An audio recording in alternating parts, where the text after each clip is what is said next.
How are ya? Noxis Flak here, and welcome back to my Age of Empires 4 campaign playthrough series. Sorry about the small break, but it was the Christmas New Year time period. I was off work a bit, had a lot of social stuff, had a lot of relaxing to do, bear with me. Got a Steam gift card for Christmas, bought a few games, treated myself. So, we're back at it, and we are about to start the Mongolian Empire campaign. This one's important to me because Mongolia was my favorite playable civilization in Age of Empires 2. And big fan of throat singing in the background. It's crazy, it's intense.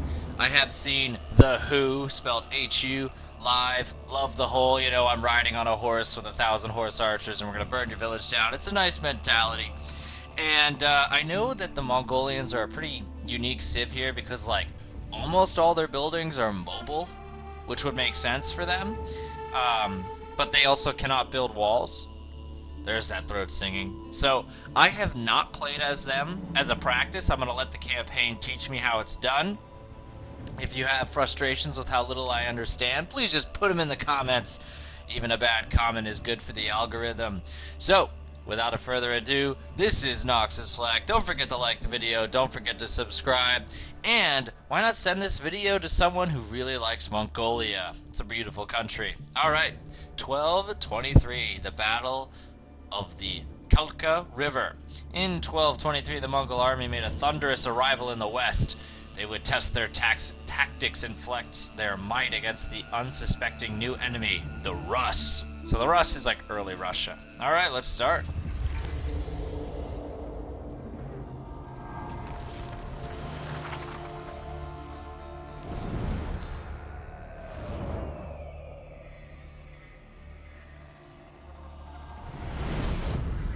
From the vast reaches of the Mongolian steppe, an army of over 100,000 men swept aside all resistance, claiming territories that spanned continents. Their leader, Genghis Khan, proclaimed his life's ambition was to unite the world under one empire. Having conquered the East, the Mongols turned their attention to the west, where they would come face to face with some of the greatest armies of medieval Europe. Would Genghis Khan's legendary warriors finally meet their match?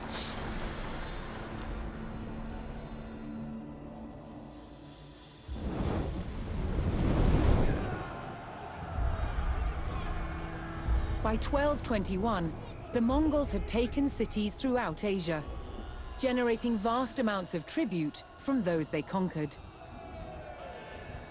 The West, however, was still an untapped resource.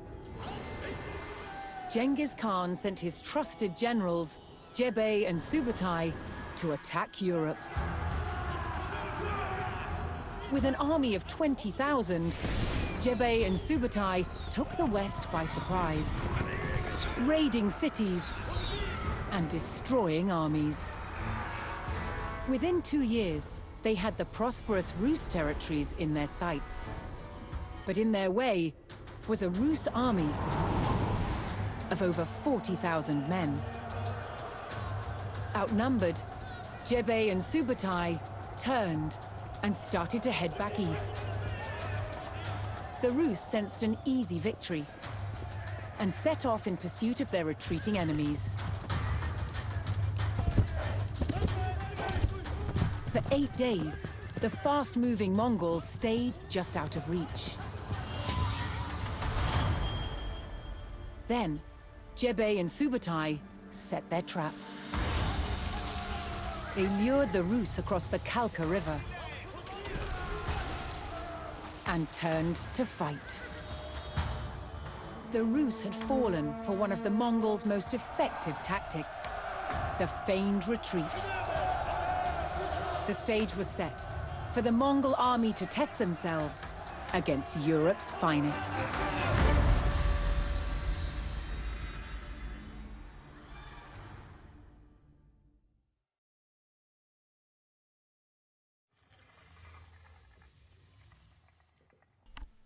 Alright. The feigned retreat is a famous Mongolian tactic.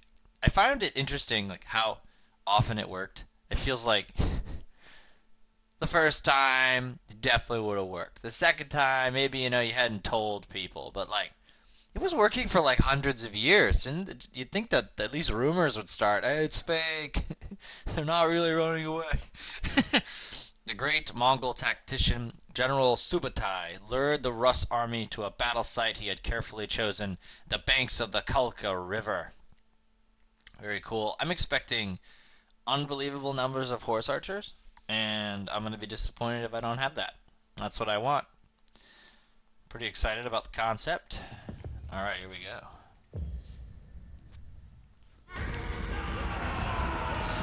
The Mongols charged across the European plains, with the fatigued Rus army in close pursuit.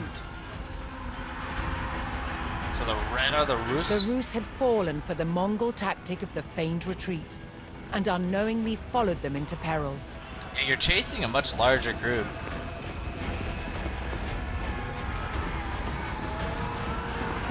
The Mongol general sprung his trap on the enemy scouts.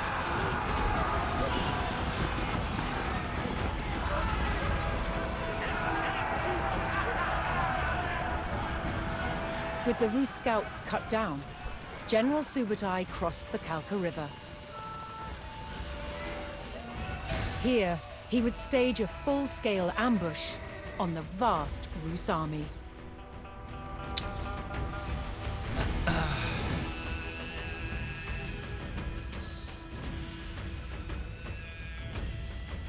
Subutai directed his warriors to split up and lie in wait for the enemy. Alright, so I have to get my units to split up.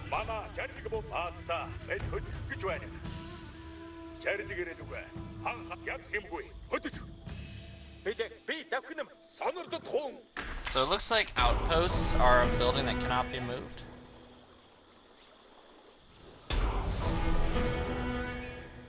That's a gold mine.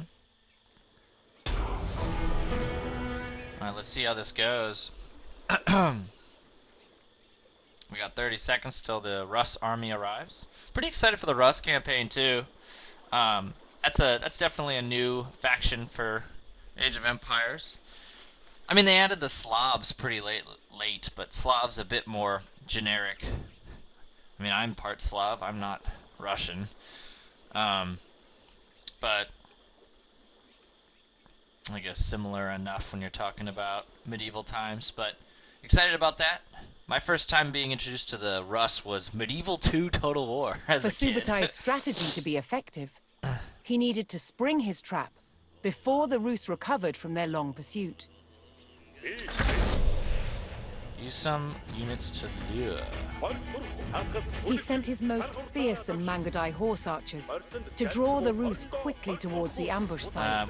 These aren't horse archers, but I'm going to go ahead and say that's okay. Highly skilled warriors could fire their bows rapidly while riding at speed. Yeah, we just have spearmen. Hey, how are ya?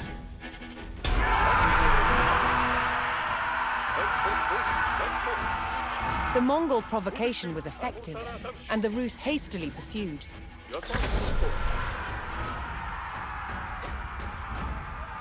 Your bloodlust will be your downfall. Music is fire.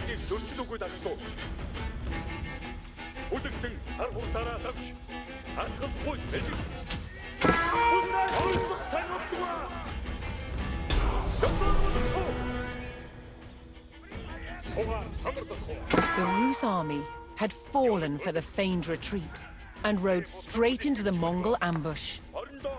With the enemy surrounded, Subutai's battle-ready warriors descended from all sides.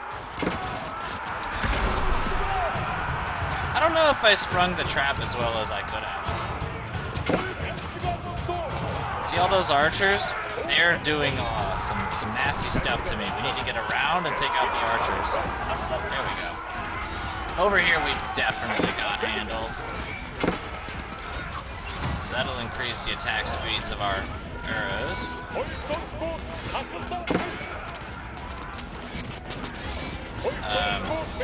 The archers seem to be doing a decent job holding their own, which I'm super not okay with.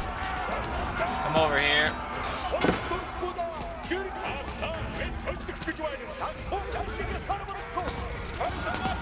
This definitely could have gone better. I think the locations they told me to put the unit here, it should have been further back.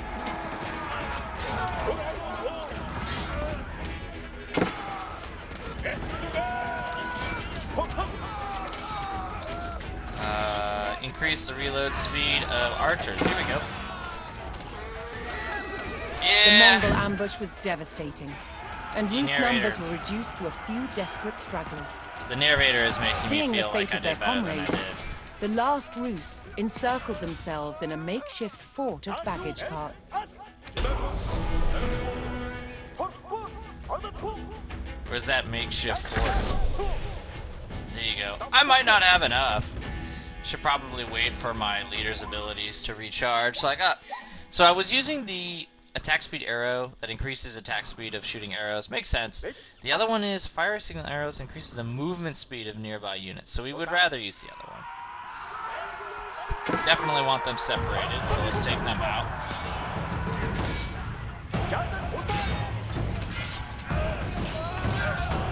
Horse archers.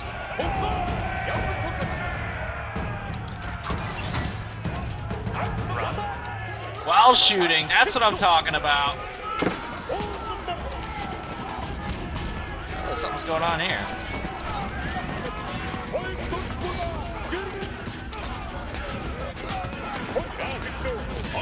Can't get to him? Fine.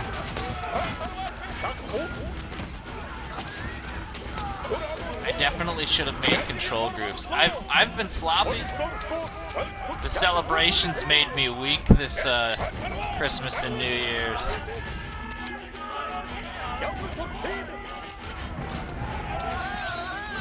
There we go.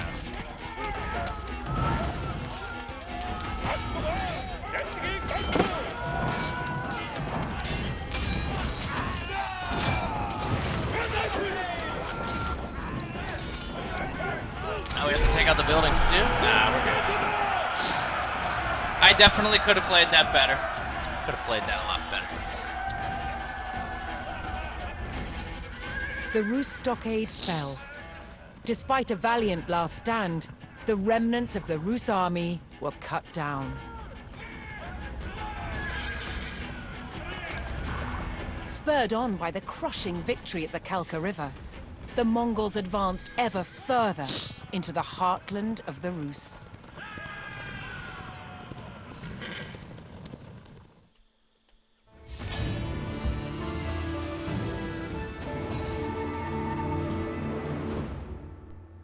Cool introductory mission. Definitely cavalry civilization. Totally tempted to do the next mission, but not going to. That was a part one of the Mongolian campaign, the Kalka River. Oh, I'm excited. The next one's the Great Wall. So this has been Noxis Flak. Don't forget to like the video. Don't forget to subscribe and send it to someone who likes Mongolia. I will see you tomorrow when it's going to be 12:13, the Great Wall, which is before that one. Interesting. I'll see you in the next one.